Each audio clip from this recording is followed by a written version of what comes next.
Hello everyone. आज हम लोग टॉपिक स्टार्ट करेंगे सेक्शन 53 सीआरपीसी से।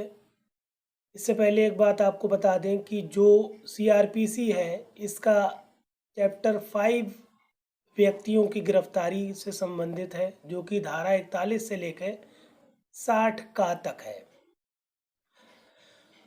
इससे पहले हम पढ़ चुके हैं गिरफ्तारी वगैरह के बारे में। अब 53 सेक्शन क्या कह रहा है सीआरपीसी का देखें। पुलिस अधिकारी की प्रार्थना पर चिकित्सा व्यवसायी द्वारा अभियुक्त की परीक्षा। इसमें खास बात क्या है, अभियुक्त की परीक्षा की जाती है चिकित्सा अधिकारी या रजिस्टर्ड चिकित्सा अधिकारी द्वारा। तो वो की जाती है पुलिस अधिकारी जिसकी कस्टडी में अभियुक्त है उसकी निवेदन पर, बिना निवेदन के नहीं की जाएगी, ये बात ध्यान रखना है। तो पहले हम लोग समझ लें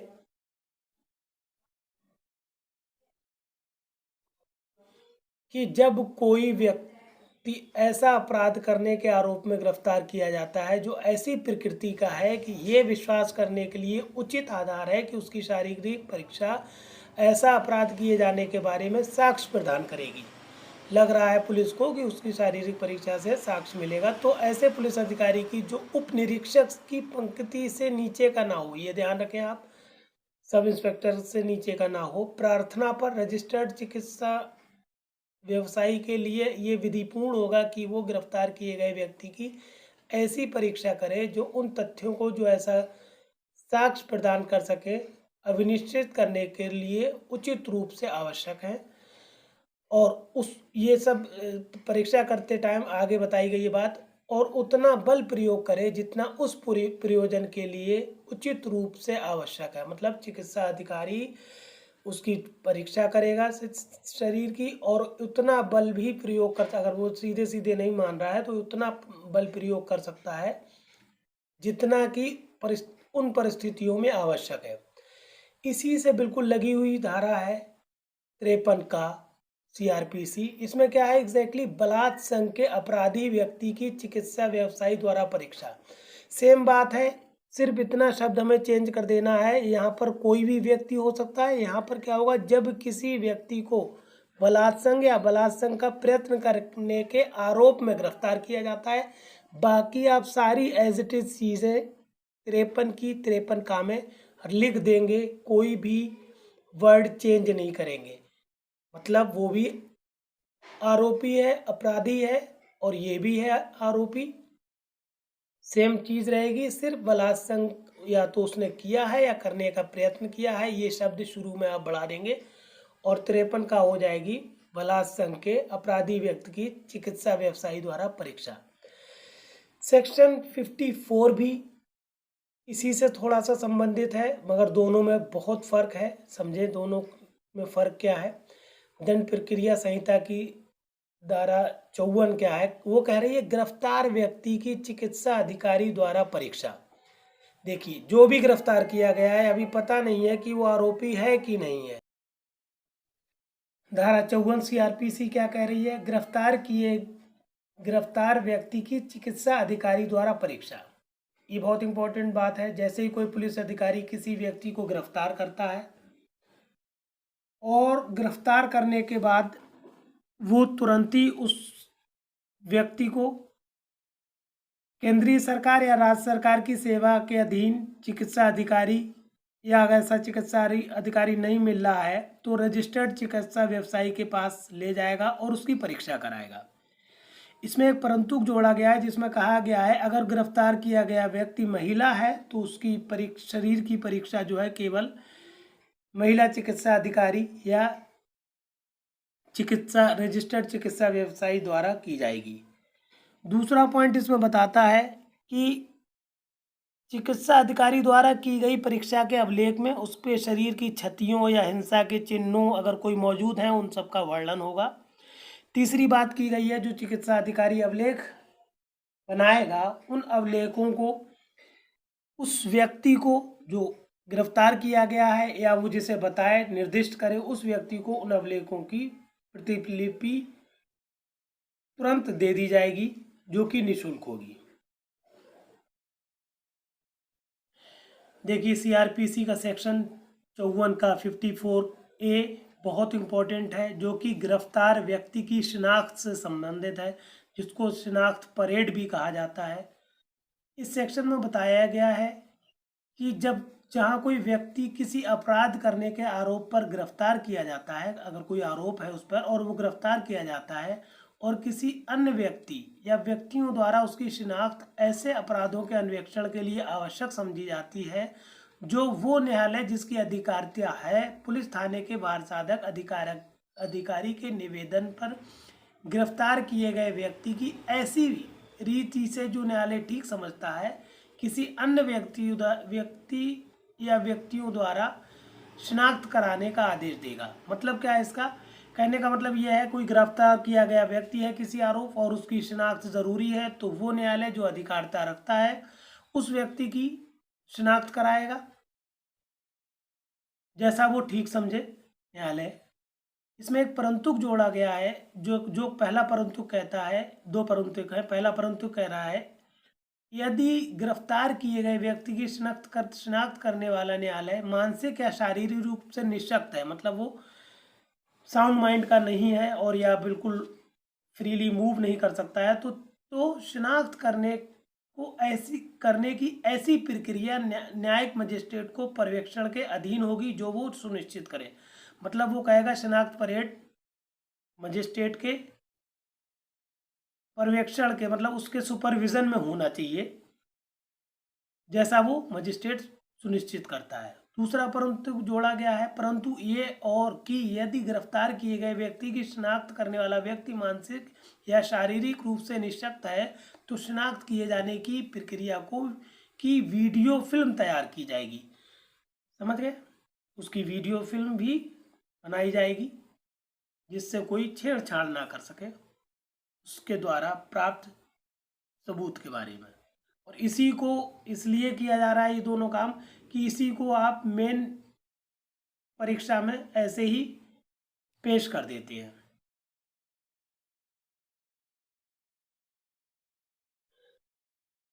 सीआरपीसी का सेक्शन 57 जो है बहुत इंपॉर्टेंट है। ये क्या कहता है, गिरफ्तार किए गए व्यक्ति का 24 घंटे से अधिक निरुद्ध ना किया जाना। क्या मतलब है, कोई पुलिस अधिकारी वारंट के बिना गिरफ्तार किए गए व्यक्ति को उससे अधिक अवधि के लिए जो अवरीक्षा में निरुद्ध नहीं करेगा, जो उस मामले की सब परिस्थितियों में उचित है। ठीक, सिर्फ मतलब कोई गिरफ्तार करने के बाद वो मजिस्ट्रेट के पास ले जाएगा, कोई विलंब नहीं करेगा, अनुचित कोई देरी नहीं करेगा, ये बताया गया है। फिर उसके आगे जो कि उस परिस्थितियों में लग रही हैं ऐसा, तथा ऐसी अवधि मजिस्ट्रेट के धारा 167 के अधीन विशेष आदेश के अभाव में, अगर किसी मजिस्ट्रेट ने 167 के अधीन कोई आदेश नहीं दिया है कि इसकी सीमा बढ़ा दी जाए समय की, तो गिरफ्तारी के स्थान से मजिस्ट्रेट के न्यायालय तक यात्रा के लिए आवश्यक समय को छोड़कर 24 घंटे से अधिक की ना होगी। कहने का मतलब है जो पुलिस अधिकारी है गिरफ्तार करने के यथाशीघ्र बाद मजिस्ट्रेट के समक्ष ले जाएगा, कोई विलंब नहीं करेगा और किसी भी हाल में 24 घंटे से ज़्यादा अपने पास नहीं रखेगा। 24 घंटे के अंदर अंदर अगर उसको 167 के अधीन आदेश नहीं मिला है तो 24 घंटे के अंदर मजिस्ट्रेट को पेश कर देगा। इसके बाद दो चीज़ें और ध्यान रख लें, सीआरपीसी में एक धारा 61 से 69 तक सम्मन के बारे में बताया गया है और 70 से 81 तक वारंट के बारे में बताया गया है। यहाँ से कोई लॉन्ग क्वेश्चन मेंस में नहीं आता है, इसलिए इसको नहीं लिया हमने। सीआरपीसी का बहुत इंपॉर्टेंट सेक्शन है सेक्शन 82, फरार व्यक्ति के लिए उद्घोषणा। इसमें होता क्या है एग्जैक्टली, कोई आदमी न्यायालय से वारंट पर नहीं आ रहा है, इसको पूरा हम बताते हैं आपको। यदि किसी न्यायालय को चाहे साक्ष्य लेने के पश्चात हो या बिना साक्ष्य लिए हो, ये विश्वास करने का कारण है कि कोई व्यक्ति जिसके विरुद्ध वारंट जारी किया गया है फरार हो गया है या अपने को छिपा रहा है, जिससे ऐसे वारंट का निष्पादन नहीं किया जा सकता, तो ऐसा न्यायालय उससे ये अपेक्षा करने वाली लिखित उद्घोषणा प्रकाशित कर सकता है कि वो व्यक्ति विनिर्दिष्ट स्थान मतलब दिए गए स्थान और विनिर्दिष्ट समय, दिए गए समय पर जो उद्घोषणा के प्रकाशन की तारीख से कम 30 दिन पश्चात का होगा हाजिर हो। ठीक। दूसरी बात, ये तो हो गई उद्घोषणा कि नहीं आ रहे हो तो अब इस समय पे इस 30 दिन का तुम्हें टाइम दे रहे हैं और ये 30 दिन के बाद आप इस समय इस जगह पर उपस्थित हो जाएं। दूसरी बात क्या कह रहा है, दूसरा पॉइंट इसमें बहुत इंपॉर्टेंट है, उद्घोषणा निम्नलिखित रूप से प्रकाशित की जाएगी। जो उद्घोषणा है वो किस तरह से प्रकाशित की जाएगी ये पूछा जाता है। तो पहली बात है, पहले का पॉइंट है, वो उस नगर या ग्राम के जिसमें ऐसा व्यक्ति मामूली तौर पर निवास करता है किसी सहज दृश्य स्थान में सार्वजनिक रूप से पढ़ी जाएगी। ऐसी जगह लगा दी जाएगी जहां से वो पढ़ी जा सके। वो उस गृह या वास स्थान के जिसमें ऐसा व्यक्ति मामूली तौर पर निवास करता है किसी सहज दृश्य स्थान पर लगाई जाएगी। पहला गांव या नगर के किसी स्थान पर, दूसरा उसके घर के वास स्थान पर लगा दी जाएगी। तीसरी चीज, उसकी एक प्रति उस न्याय सदन के जिस किसी सहज दृश्य भाग पर लगाई जाएगी जहां से उसको उद्घोषणा जारी की गई है। फिर अगली बात है, दूसरा पॉइंट, ये 3 पॉइंट एक के हो गए। चौथा पॉइंट ये है, यदि न्यायालय ठीक समझता है तो ये वो निर्देश दे सकता है कि उद्घोषणा की एक प्रति उस स्थान में परिचालित किसी दैनिक समाचार पत्र में प्रकाशित की जाए जहां ऐसा व्यक्ति मामूली तौर पर निवास करता है। अगर ये दोनों उपधारा 2 की सारी बातें पूरी हो गई तो अब तीसरी उपधारा देखें। उपधारा 3 क्या कह रही है? उपधारा 3 में कहा गया है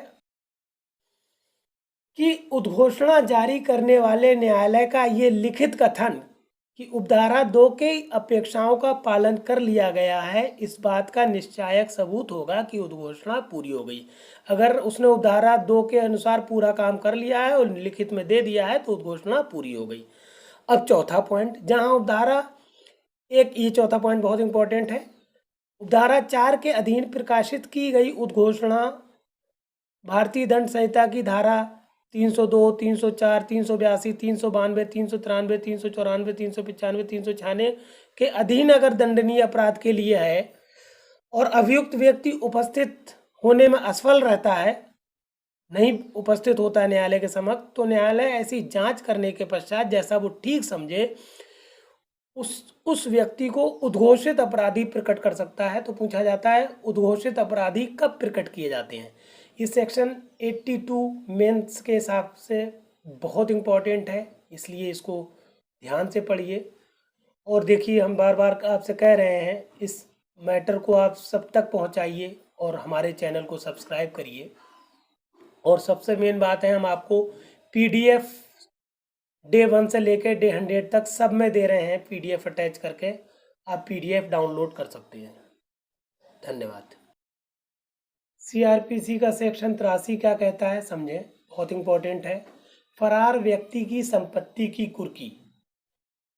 हुआ क्या, वारंट जारी किया, नहीं आए, 82 के अंतर्गत उद्घोषणा जारी की गई कि भैया आप आ जाओ, नहीं आए, अब जाके 83 आई कि अब आपकी कुर्की की जाए। ध्यान से समझें इसको। धारा 82 के अधीन उद्घोषणा जारी करने वाला न्यायालय ऐसे कारणों से जो लेखबद्ध किए जाएंगे, उद्घोषणा जारी किए जाने के पश्चात किसी भी समय उद्घोषित व्यक्ति की जंगम या स्थावर या अथवा दोनों प्रकार की संपत्ति भी कुर्क करने का आदेश दे सकता है। मतलब अब आप नहीं आए तो आपको लेखबद्ध कारण देगा कि आप क्यों आपकी संपत्ति की जो आपकी जंगम हो या स्थावर, मूवेबल या नॉन मूवेबल, दोनों प्रकार की संपत्तियों की भी कुर्की का आदेश दे सकता है। और इसमें बताया गया उद्घोषणा जारी करने के बाद किसी भी समय, ठीक, ये बात ध्यान रखें। पूछा जाता है संपत्ति की कुर्की किस समय होती है, तो उद्घोषणा जारी के बाद किसी भी समय हो सकती है। अब इसमें परंतु के एक जोड़ा गया है। परंतु कहता है, परंतु यदि उस घोषणा जारी करते समय न्यायालय का शपथ पत्र द्वारा या अन्यथा अगर न्यायालय को कोई एफिडेविट मिलता है या यूं ही पता लगता है, ये समाधान हो जाता है कि वो व्यक्ति जिसके संबंध में उसको उद्घोषणा निकाली जाती है पहली बात, अपनी समस्त संपत्ति या उसके किसी भाग का वहन करने वाला है, या फिर दूसरी बात, अपनी समस्त संपत्ति या उसके किसी भाग को उस न्यायालय की स्थानीय अधिकारिता से हटाने वाला है। अगर न्यायालय को लगता है कि वो बेच बाच देगा संपत्ति को, या फिर उस संपत्ति को वहां से हटा लेगा, तो वो उद्घोषणा जारी करने के साथ ही साथ कुर्की का आदेश दे सकता है। कौन? न्यायालय। दूसरा पॉइंट क्या कहता है, यदि वो संपत्ति जिसको कुर्क करने का आदेश दिया गया है ऋण या जंगम संपत्ति है, तो इस धारा के अधीन कुर्की। अब पूछा जाता है मूवेबल प्रॉपर्टी की कुर्की कैसे होती है और इमूवेबल की कैसे होती है। तो मूवेबल या जंगम प्रॉपर्टी की कुर्की जो है का पॉइंट बताया गया है, अधिग्रहण द्वारा की जाएगी, अधिग्रहण द्वारा। दूसरी बात, रिसीवर की नियुक्ति द्वारा। तीसरी बात, उद्घोषित व्यक्ति या उसके निमित्त किसी को भी उस संपत्ति का कब्जा प्रदान करने का प्रतिषेध करने वाले लिखित आदेश द्वारा की जाएगी। कहने का मतलब है, तीसरा पॉइंट को समझ ले, उद्घोषित व्यक्ति हो या उससे संबंधित ऐसा कोई भी व्यक्ति जो उसने निमित्त किया हो, उसको ये संपत्ति नहीं दी जाएगी, ऐसा लिखित कथन के बाद, आदेश देने के बाद ये कुर्की कर दी जाएगी संपत्ति की। चौथा पॉइंट है, ऊपर में से किन्हीं भी दो रीतियों से की जाएगी या किसी भी रीति से की जा सकती, जैसा न्यायालय ठीक समझे। तीसरा पॉइंट बताया गया, यदि वो संपत्ति जिसको कुर्क करने का आदेश दिया गया है स्थावर है, नॉन मूवेबल प्रॉपर्टी है, तो कुर्की कैसे की जाएगी। पहला पॉइंट, कब्जा लेकर की जाएगी या रिसीवर की नियुक्ति द्वारा की जाएगी। तीसरा पॉइंट सेम है, उद्घोषित व्यक्ति को या उसके द्वारा निमित्त किसी व्यक्ति को उस संपत्ति का कब्जा परिधान करने के संपत्ति का परिधान करने का प्रतिषेध करने वाले लिखित आदेश द्वारा की जाएगी। चौथी बात, इनमें से सब या किन्हीं दो रीतियों से की जाएगी, जैसा न्यायालय ठीक समझे। लास्ट चौथा पॉइंट इसमें यह बताया गया है कि यदि वो संपत्ति जिसको कुर्क करने का आदेश दिया गया है जीवधन है या विनश्वर प्रकृति, मतलब खत्म होने वाली है, स्वतः खत्म होने वाली है या जल्दी सड़ जाने वाली है, तो यदि न्यायालय समीचीन समझता है, ठीक समझता है, तो उसके द्वारा तुरंत विक्रय का आदेश दे दिया जाएगा। कुर्की ना होके कुर्की के जस्ट तुरंत बेच दी जाए, ऐसा आदेश देगा न्यायालय, दे सकता है न्यायालय। ये धारा 83 थी। सीआरपीसी का सेक्शन 84 कुर्की के, अब कुर्की तरासीम हो चुकी, कुर्की के बारे में दावे और आपत्तियां। इसका सेक्शन का क्या मतलब है, मान लीजिए 83 के अकॉर्डिंग किसी संपत्ति की कुर्की हो गई।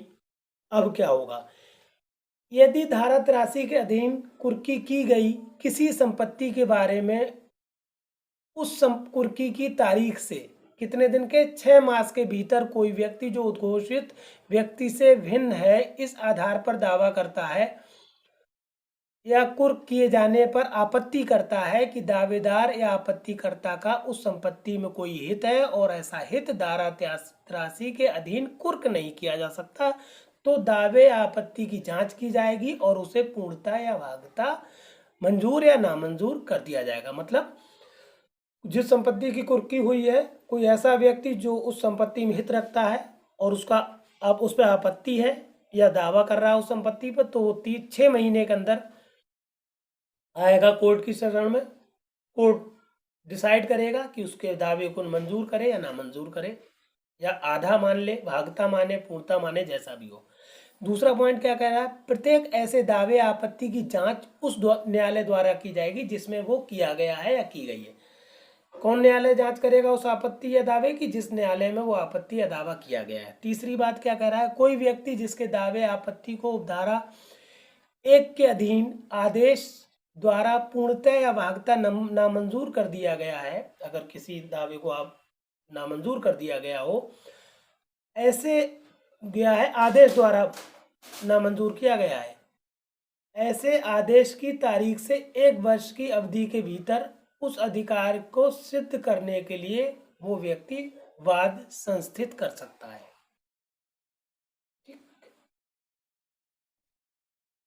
सीआरपीसी की धारा 85, ये बहुत इंपॉर्टेंट है। ये क्या बता रही है? कुर्क की हुई संपत्ति को निर्मुक्त करना, विक्रय और वापस करना। तीन बातें इस सेक्शन में है। निर्मुक्त करना मतलब आज़ाद कर देना, विक्रय मीन्स बेच देना, और वापस कर देना मीन्स जिसकी संपत्ति उसको दे देना। कहने का मतलब इसमें पहला पॉइंट बताया गया है कि अगर उद्घोषित व्यक्ति जो है, उद्घोषणा में जो विनिर्दिष्ट समय दिया गया है, उसको समय दिया गया था, उस समय के अंदर अगर हाजिर हो जाता है तो न्यायालय संपत्ति को कुर्की से निर्मुक्त कर देगा, निर्मुक्त करने का आदेश देगा। दूसरी बात है, अगर उद्घोषित व्यक्ति उद्घोषणा में विनिर्दिष्ट समय के सॉरी हाजिर नहीं होता है तो कुर्क संपत्ति राज्य सरकार के व्ययनाधीन रहेगी, मतलब वो व्ययन कर सकता है राज्य सरकार, और उसका विक्रय कुर्की की तारीख से 6 मास का अवसान होने पर तथा धारा 84 के अंतर्गत रहते हुए कर दिया जाएगा। मतलब पहले देख लेगा कोई दावेदार तो नहीं आ रहा, ये सब चीज़ें करने के बाद विक्रय कुर्की के 6 महीने के बाद विक्रय कर दिया जाएगा।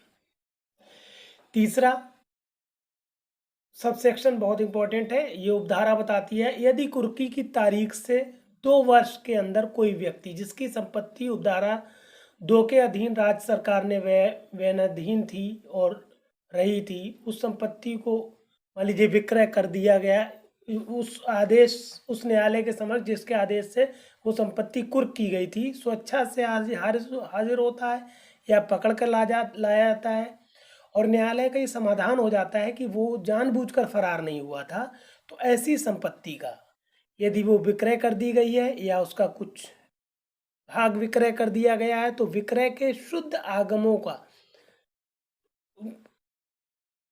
कुर्की के पश्चात उपगत सब खर्चों को उसमें से चुका देने के पास उसे परिधान कर दिया जाएगा। इसका मतलब समझ लीजिए, अगर व्यक्ति जिसकी कुर्की संपत्ति कुर्क की गई थी और विक्रय कर दी गई है, 2 साल बाद न्यायालय के समक्ष आया या लाया गया और वो कहता है साहब हमारे ऐसे ऐसे कारण थे, तो कारण देखेगा न्यायालय, और चूंकि संपत्ति तो विक्रय कर दी गई है, फिर भी उसका कुछ भाग मतलब वो इस्तेमाल हो गया, उपगत हो गया, तो जो भी हिस्सा उसकी संपत्ति का बचा है, न्यायालय उस बचे हुए उस हिस्से को सारे खर्चे वगैरह काटने के बाद उस व्यक्ति को वापस कर देगा। ये कहलाता है सेक्शन 85 का थर्ड पार्ट। सीआरपीसी की धारा 87 ये इस टॉपिक की आखिरी धारा है, और ये धारा बताती क्या है एग्जैक्टली आपको, ये कहती क्या है, सम्मन के स्थान पर या उसके अतिरिक्त वारंट का जारी किया जाना। इसमें बताया किया गया है कि अगर कोई न्यायालय सम्मन जारी करने के लिए सशक्त है और उसे लगता है कि वारंट की जगह सम्मन की जगह वारंट जारी करना चाहिए, तो उसको अपने कारणों को अवलिखित करेगा और वारंट जारी करेगा। क्या अवलिखित करेगा, क्या हो सकती हैं धारणाएं, देखें। पहला पॉइंट कहा, यदि या तो ऐसा सम्मन किए जाने के पूर्व या पश्चात किंतु उसकी हाजिरी के लिए नियत समय के पूर्व न्यायालय का ये विश्वास करने का कारण दिखाई पड़ता है कि वो फरार हो गया है या सम्मन का पालन ना करेगा। कहने का मतलब है सम्मन दे दिया गया, फिर भी हाजिर होने से पहले ही न्यायालय को पता लगे कि वो फरार हो गया है, तो सम्मन की जगह वारंट जारी करेगा। दूसरी बात, यदि वो ऐसे समय पर हाजिर होने में असफल रहा है और ये साबित कर दिया जाता है कि उस सम्मन की तामील समय रूप से कर दी गई थी और उसके पास हाजिर होने की असफलता के लिए कोई उचित प्रत्युत्तर नहीं था। कहने का मतलब है सम्मन दे दिया गया, उपस्थित होने की तारीख निकल गई, फिर भी आदमी उपस्थित नहीं हुआ, और अब न्यायालय को लग रहा है कि यार ये आदमी जानबूझकर गायब है, तो अब सम्मन के स्थान पर वारंट जारी किया जाए। ये 2 कारण हैं जिन पर सम्मन के स्थान पर या उसके अतिरिक्त वारंट जारी किया जा सकता है व्यक्ति के खिलाफ। ये सेक्शन, ये अब धारा का एक्सप्लेनेशन हो गया। ये पूरा कंटेंट आपका आज का हो गया है, इसलिए इस कंटेंट को दूसरे लोगों को शेयर करें और हमारे चैनल को सब्सक्राइब करें, जिससे आपको सारी की सारी नोटिफिकेशन अपने आप मिल जाए। Thank you for watching this.